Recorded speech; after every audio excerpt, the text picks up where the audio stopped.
your car parts and what their cost would be to like fix it, maintain it, and repair it. Starting off with the engine itself, replacing the entire engine, which I will hope you would never have to do, can be as low as $5,000 or as high as $10,000 to replace the entire. Right down here, right next to the engine, is the alternator. To replace the alternator, it costs $747 to $820 to replace it. I don't think you normally need to replace this though. You should replace the oil every 6 months or every 3,000 miles. Replacing the oil at a mechanic shop would be like $30 to $100. You can do it at home, honestly, but it would take a lot of work because first you have to jack the car up quite a bit, you know, open this and mess with like the oil pan underneath the car. Note that the price of oil will depend on what type of oil your car needs, like whether it needs synthetic or conventional or even a blend. Normally synthetic costs way more than conventional, so that means oil can be as much as $100 or as low as like $40, depending on what you're. Now moving on over here to the battery, you should really only need to replace your battery every 2 or so years, but it honestly really depends on like the weather conditions of where you live. Like Chicago, how it gets really hot sometimes and really cold, that can affect your battery a lot, which means you might need to change it more frequently. Car batteries are honestly fairly easy to replace and don't cost that much, but the battery can be as low as $75 to as much as $200 depending on, you know, your battery. Now I believe this is where the air filters go. I'm not entirely sure, and if I'm wrong, I apologize. I don't know this car very well, since you know all cars' hoods are different, so don't expect everything to be in the exact same place. If this is where the air filters go, air filters are what prevent debris, dirt, and stuff like that from getting into your engine and messing it up. Replacing air filters you should do every 1,200 to 1,500,000 miles.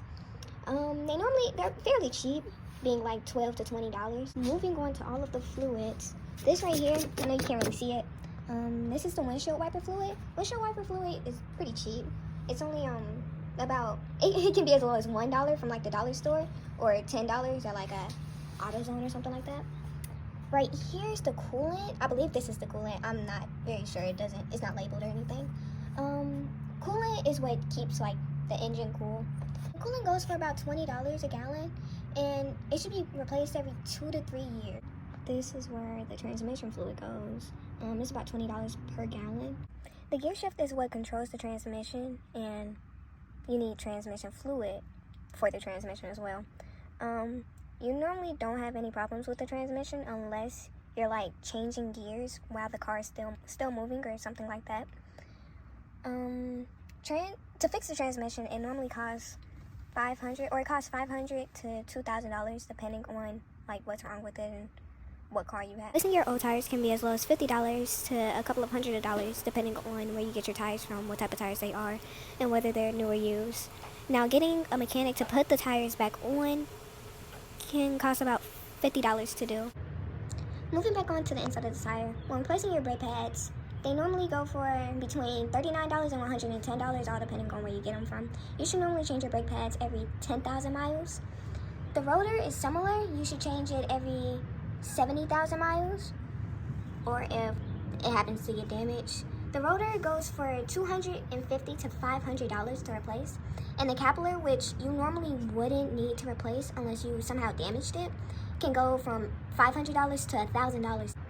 Your suspension is what prevents your car from bouncing a lot whenever you like go over a speed bump or something like that. If you ever need to replace your suspension, it can be from $1,000 to $5,000 to replace. Excuse the train in the background, but note that back brake pads aren't the same as front brake pads because they are smaller, and can't really see them in here, but yeah, they're different because they're smaller. So, oh, and that's the back suspension as well. It's different too. When rotating your tires, which is taking the front tire and bringing it to the back and taking the back tire and bringing it to the front, like that, or in an X, it would normally cost around $100 for somebody to do it. But you could do it at home, honestly. It would take a lot, but you can do it at home. And you should do it every 5,000 to 7,500 miles.